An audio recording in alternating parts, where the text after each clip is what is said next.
Olá! Bora desvendar de uma vez por todas o número mais famoso do mercado financeiro brasileiro, o Ibovespa. Hoje a gente vai entender o que ele é, como ele funciona e, o mais importante, por que ele mexe tanto com os investimentos e com a economia.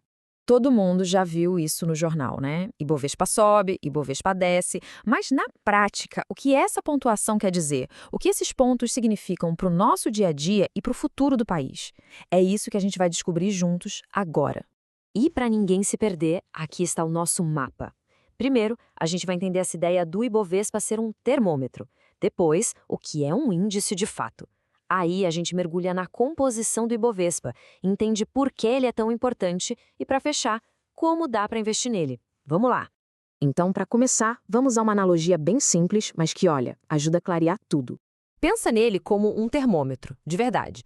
Quando medimos a febre, o termômetro não mostra a temperatura de um dedo só. Ele dá a temperatura geral do corpo, certo? O Ibovespa faz a mesma coisa, só que para o mercado de ações. Ele nos dá uma leitura rápida de como está o humor geral do mercado. Se os pontos sobem, o clima é de otimismo. Se caem, o pessimismo está no ar.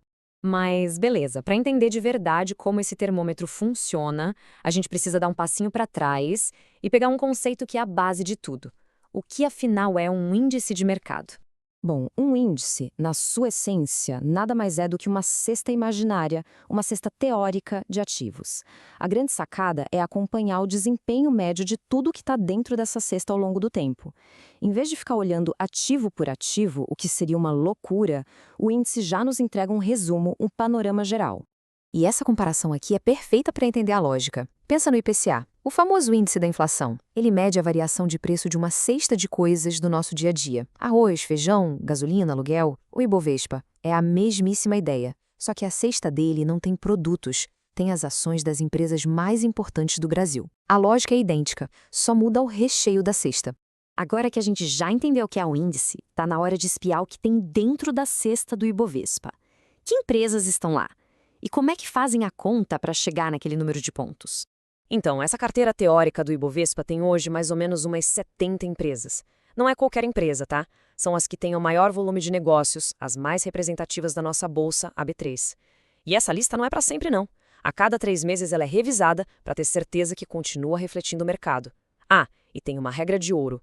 Nenhuma empresa pode ter um peso maior que 20% no índice, para evitar que uma única gigante domine o resultado todo. E esse gráfico aqui mostra uma coisa fundamental. O Ibovespa é um índice ponderado. O que isso quer dizer? Que o tamanho importa, e muito.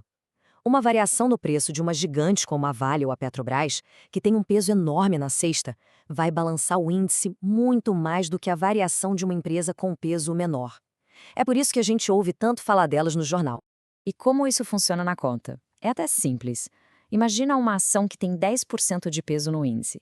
Se no dia o preço dela sobe 5%, ela sozinha vai contribuir com uma alta de 0,5 ponto percentual para o Ibovespa. A pontuação final, que a gente vê no noticiário, é basicamente a soma de todas essas pequenas contribuições de todas as ações da cesta. E olhando para a história, dá para ver que o Ibovespa é um verdadeiro espelho dos grandes momentos do Brasil e do mundo. Ele desabou na crise global de 2008, reagiu forte a acontecimentos políticos internos como em 2016, teve uma queda vertiginosa e uma recuperação em V na pandemia e também bateu recordes históricos. Isso mostra como ele é sensível, mas também revela sua tendência de crescimento no longo prazo. Certo, já entendemos o que é e como funciona. Mas e daí? Por que esse número na tela da TV deveria importar para a gente? Vamos agora conectar tudo isso com o mundo real. A questão é que o Ibovespa tem 2 funções principais, 2 papéis. O primeiro é ser um benchmark. Pensa numa régua. A gente usa o Ibovespa para medir se um fundo de investimento foi bem ou mal. Se o fundo rendeu mais que o índice, ótimo, ele bateu o benchmark. O segundo papel é ser um barômetro de confiança. Se o Ibovespa sobe, é sinal de que os investidores, no geral, estão otimistas com o futuro da economia brasileira. E essa frase resume a ideia de forma brilhante.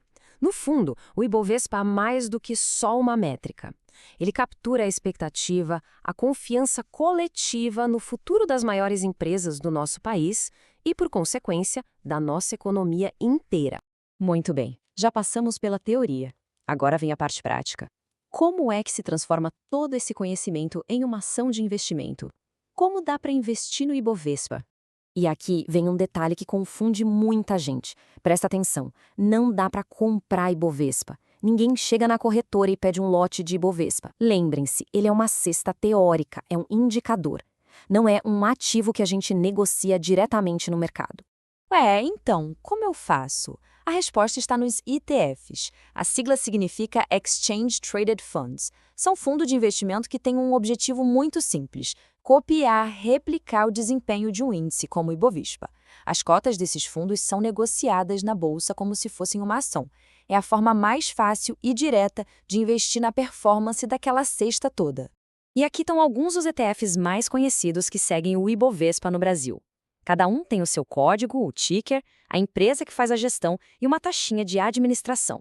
Na prática, ao comprar uma cota de BOVA11, por exemplo, é como se a pessoa estivesse comprando um pedacinho de todas as empresas do Ibovespa de uma vez só, de forma super diversificada. Então, para a gente amarrar tudo. 1. O Ibovespa é o grande termômetro do nosso mercado. 2. Ele é uma cesta com as ações mais importantes e o peso de cada um importa. 3. Ele é a régua principal para medir o desempenho dos investimentos. E 4. A maneira mais simples de se expor a tudo isso é através dos ETFs. E, para a gente terminar, fica a provocação. Agora que o Ibovespa não é mais um bicho de 7 cabeças, da próxima vez que ele aparecer no jornal, a leitura vai ser outra, né? Não vai ser só um número, vai ser uma história sendo contada. E a pergunta que fica é: o que o próximo capítulo dessa história vai nos revelar sobre o futuro da economia do Brasil?